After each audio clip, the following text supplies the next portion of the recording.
जम्मू कश्मीर की गर्मियों की राजधानी श्रीनगर देश का एक प्रमुख पर्यटन स्थल है।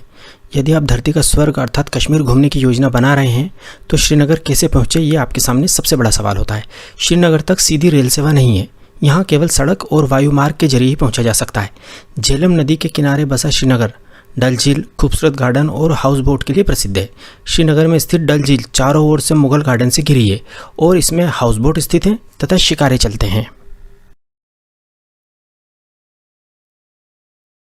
गौरतलब है कि श्रीनगर सड़क मार्ग के जरिए पूरे देश से जुड़ा हुआ है। श्रीनगर बस के जरिए आसानी से पहुंचा जा सकता है। श्रीनगर तक दिल्ली, पंजाब, हरियाणा आदि कई शहरों से सीधी बस सेवा है। इसके अलावा जम्मू शहर से भी सीधी बस सेवा श्रीनगर के लिए है।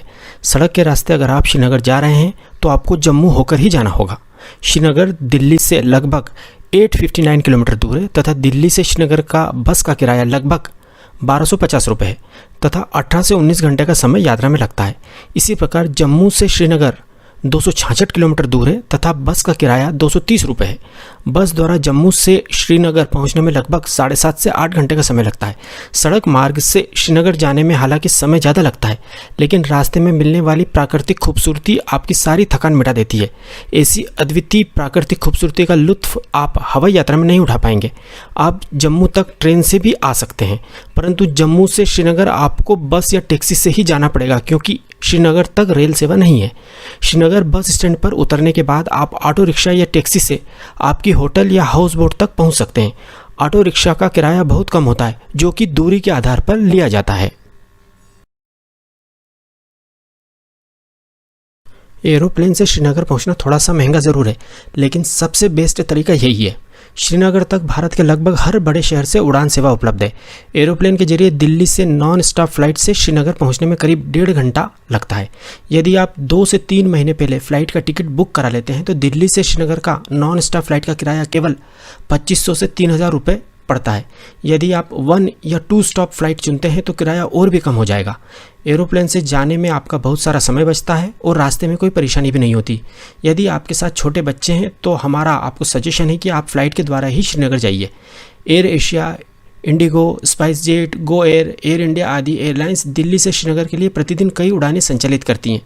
श्रीनगर एयरपोर्ट पर उतरने के बाद आपको अपने होटल अथवा हाउस बोट तक जाने के लिए टैक्सी करनी पड़ेगी क्योंकि ऑटो रिक्शा तथा बस आपको एयरपोर्ट पर नहीं मिलेगी। श्रीनगर एयरपोर्ट से श्रीनगर सिटी अथवा डल झील तक का टैक्सी का किराया 700 से 800 रुपये है। आप यहाँ किराया कम करने के लिए बार्गेन नहीं कर सकते क्योंकि यहाँ टैक्सी यूनियन है तथा टैक्सी वालों की मोनोपोली है।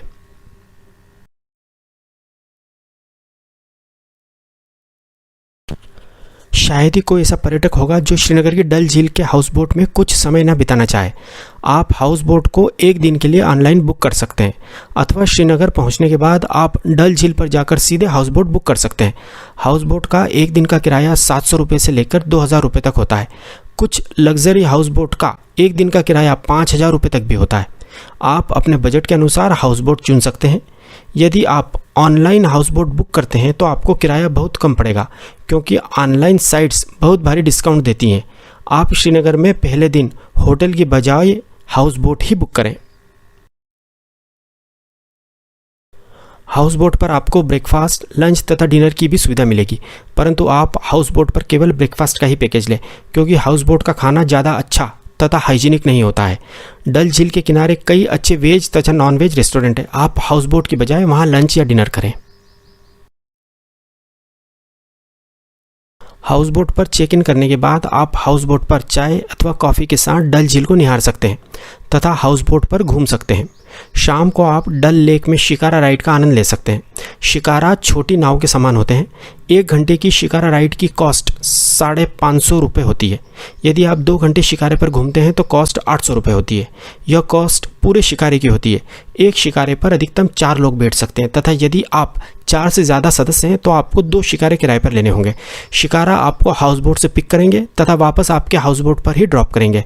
इसमें कोई दो मत नहीं है कि शिकारा पर डल झील की सैर आपको पूरे जीवन भर याद रहेगी। आप हाउस बोट के अलावा शिकारा राइड डल झील के किनारे से भी ले सकते हैं। सैकड़ों शिकारे टूरिस्ट के इंतज़ार में डल झील के किनारे पर खड़े रहते हैं। शिकारा राइड के बाद आप राधा की रसोई अथवा विशाल वैष्णो भोजनालय पर डिनर कर सकते हैं।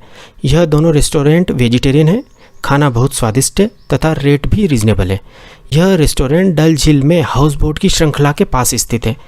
रात में आप हाउस बोट से श्रीनगर की खूबसूरती निहारें, उसके बाद आप हाउस बोट में रेस्ट करें। इस प्रकार आपका खूबसूरत कश्मीर में पहला दिन समाप्त होता है। दूसरे दिन आप सुबह हाउस बोट पर ब्रेकफास्ट करें तथा अपना सामान पैक करें तथा पहलगांव के लिए प्रस्थान करें। हाउस बोट से आप नाव के द्वारा किनारे पर आएँ तथा किनारे पर सैकड़ों टैक्सी खड़ी रहती हैं। उनमें से एक को आप पहलगाम जाने के लिए बुक करें। श्रीनगर से पहलगाम की दूरी लगभग 152 किलोमीटर है तथा टैक्सी का किराया 2500 रुपये है। टैक्सी वाला आपको रास्ते में कई खूबसूरत साइट्स जैसे कि अवंतीपुर रुइंस दिखाता हुआ ले जाएगा। अवंतीपुर रुइंस 1100 साल पुराना राजा अवंती वर्मन द्वारा निर्मित भगवान विष्णु का मंदिर है। हालांकि यह मंदिर टूट फूट गया है, परंतु फिर भी देखने लायक है। पहलगांव पहुंचने में आपको 5 घंटे का समय लगेगा, इसलिए आप रास्ते में किसी अच्छे ढाबे पर लंच कर लें। आपकी टैक्सी का ड्राइवर आपको इस मामले में गाइड कर देगा। यदि आप श्रीनगर से 10 बजे सुबह पहलगांव के लिए निकलते हैं तो आप रुकते रुकते तथा सुंदरता का आनंद लेते हुए भी जाएंगे, तो भी आप 3 से 3:30 बजे तक आराम से पहलगांव पहुंच जाएंगे। यदि आपने पहले से होटल बुक कर रखा है तो आप वहां जाएं। यदि आपने ऑनलाइन होटल बुक नहीं किया है तो टैक्सी वाले की मदद से अपने बजट के हिसाब से 800 रुपये से 2000 रुपये पर डे का होटल बुक कर सकते हैं। इसके बाद आप पेमेंट देकर टैक्सी वाले को छोड़ दें तथा होटल में चेक इन करें। शाम की चाय या कॉफ़ी आप होटल के बाहर लान में बर्फीले पहाड़ों को देखते हुए पिए। यदि आपका मन करे तो आप होटल से बाहर वैली में टहलाएं। इसके बाद रात का खाना आप होटल में ही खाएं तथा रात में आराम करें। इस प्रकार आपका मैजेस्टिक कश्मीर में दूसरा दिन समाप्त होता है। तीसरे दिन सुबह पहलगांव में अपने होटल में ब्रेकफास्ट करने के बाद आप होटल से ही चंदनवारी, बेतवा वैली तथा अरू वैली के लिए टैक्सी बुक कर सकते हैं। इन तीनों स्पॉट्स को घुमाने का टैक्सी का किराया 1500 रुपये से 1800 रुपये के बीच है। पहलगांव से चंदनवारी केवल 15 किलोमीटर दूर है। चंदनवारी एक बहुत ही खूबसूरत स्पॉट है जहां से ऊंचे पहाड़, झूमते पेड़ और रंग बिरंगे फूल दिखते हैं। यदि आप यहां अप्रैल से अक्टूबर के महीने में आते हैं तो आपको वास्तव में लगेगा कि आप जन्नत में आ गए हैं। आप यहीं स्थित किसी ढाबे पर लंच करें। इसके बाद आप बेताब वैली जाएं। 1983 में एक बॉलीवुड रोमांटिक फिल्म आई थी जिसमें सनी देओल और अमृता सिंह एक साथ नजर आए थे। उस फिल्म की शूटिंग इसी घाटी में हुई थी। इस फिल्म के नाम पर ही इस घाटी का नाम बेताब वैली रखा गया है। नर्म घास के मैदान और हसीन पहाड़ियों से घिरी यह घाटी पहलगांव और चंदनवाड़ी के बीच स्थित है, जहां से एक मार्ग अमरनाथ मंदिर को भी जाता है। यह एक खूबसूरत और बेहद आकर्षक घाटी है जो हरे भरे घास के मैदान और बर्फीली चोटियों से घिरी हुई है। चंदनवाड़ी से लौटते समय आप बेताब वैली में घूमें।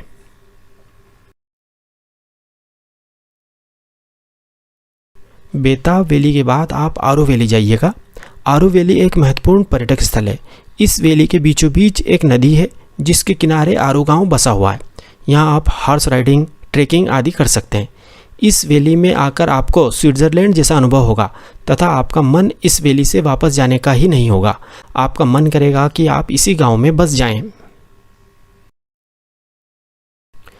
आरू वैली में आपको चाय नाश्ते की दुकानें भी मिल जाएंगी।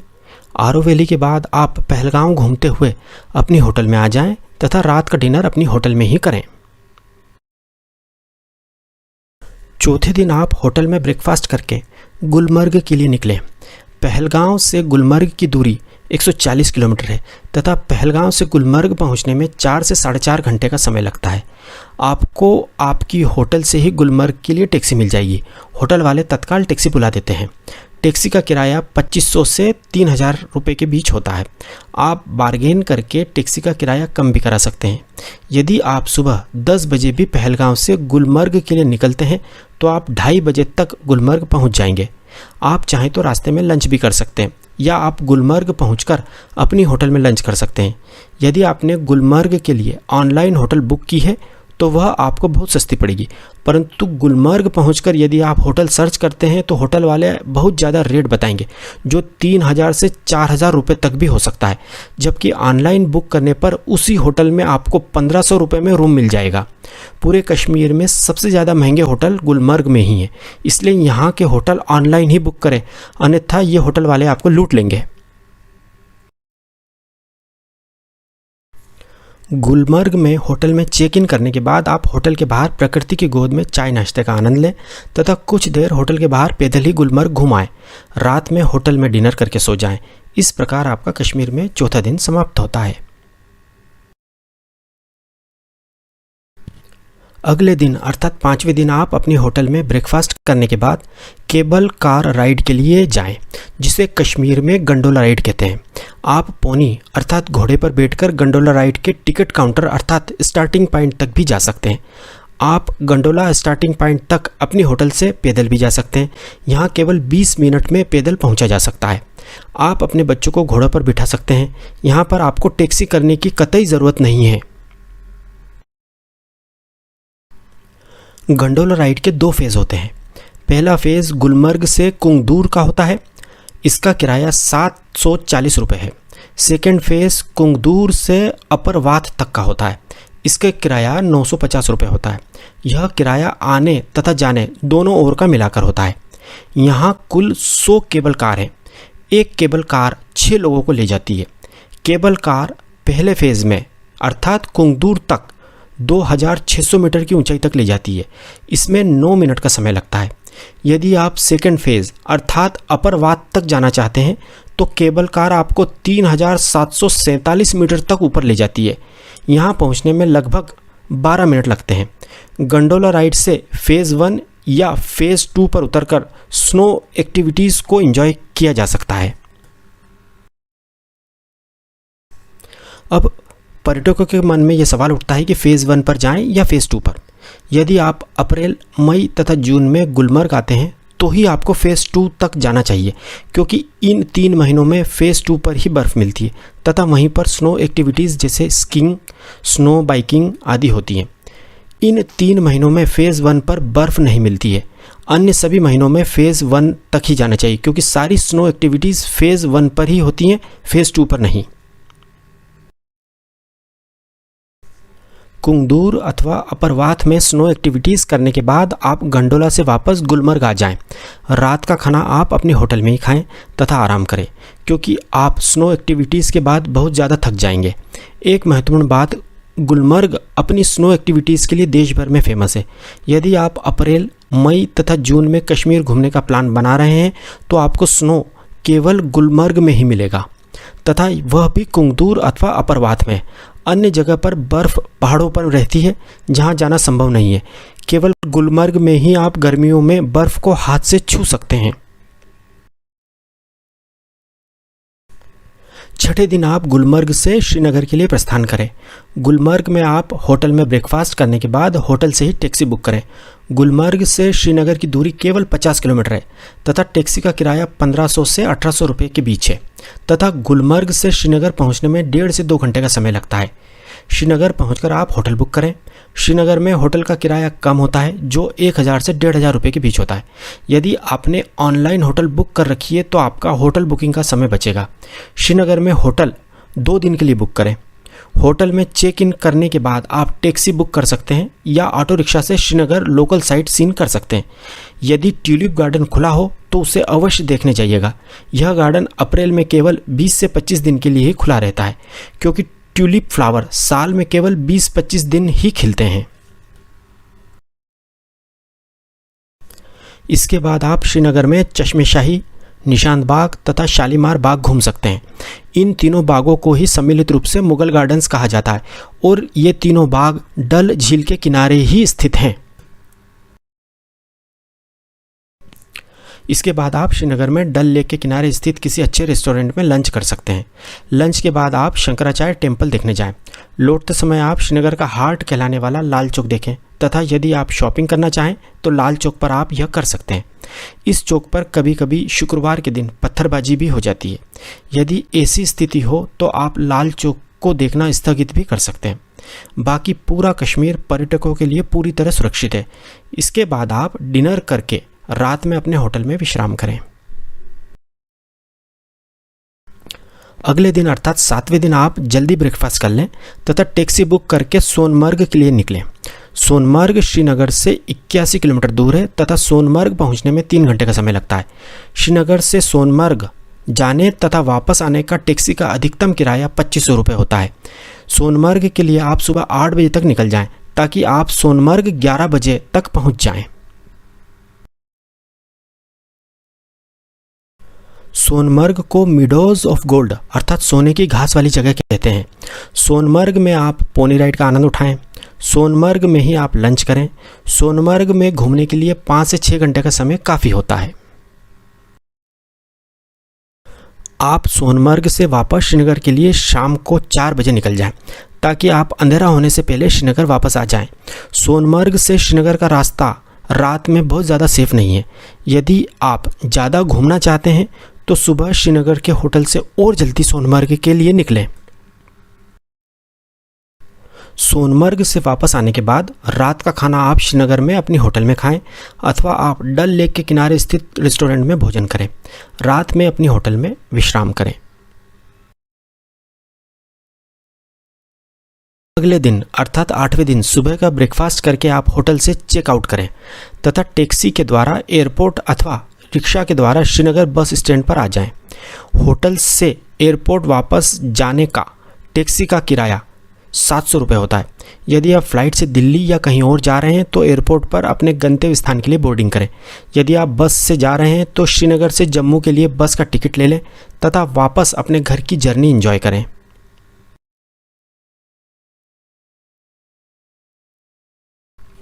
अब हम 8 दिन की इस कश्मीर यात्रा के कुल खर्च पर बात करते हैं। 4 लोगों का दिल्ली से श्रीनगर तथा रिटर्न श्रीनगर से दिल्ली का फ़्लाइट का किराया 20,000 रुपये। 4 लोगों का 8 दिन का टैक्सी का कुल किराया 14,000 रुपये। 4 लोगों का 8 दिन का होटल तथा हाउस बोट का किराया 14,000 रुपये। 4 लोगों का 8 दिन का भोजन का खर्च 14,000 रुपये। 4 लोगों का 8 दिन का साइट सीइंग तथा एक्टिविटी का खर्च 10,000 रुपये। 4 लोगों का कश्मीर में 8 दिन का अधिकतम कुल खर्च 72,000 रुपये। इसे हम 4 से भाग देते हैं तो प्रति व्यक्ति अधिकतम कुल खर्च 18,000 रुपये आता है। इस प्रकार आप केवल 18,000 रुपये में शानदार तरीके से फ़्लाइट को शामिल करते हुए कश्मीर घूम सकते हैं। यदि आप फ़्लाइट की जगह बस से कश्मीर आते हैं तो प्रति व्यक्ति खर्च घटकर केवल 15,000 रुपये ही होगा। यदि आप ऑनलाइन होटल बुक कर लेते हैं तो होटल का खर्च 14,000 रुपये से घटकर केवल 9,000 रुपये ही आएगा। तो अब इंतज़ार मत कीजिए, जल्दी ही कश्मीर घूमने का प्लान बनाइए और अधिक जानकारी के लिए हमें मैसेज करें।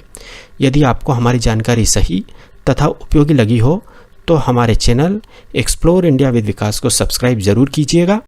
Thank you.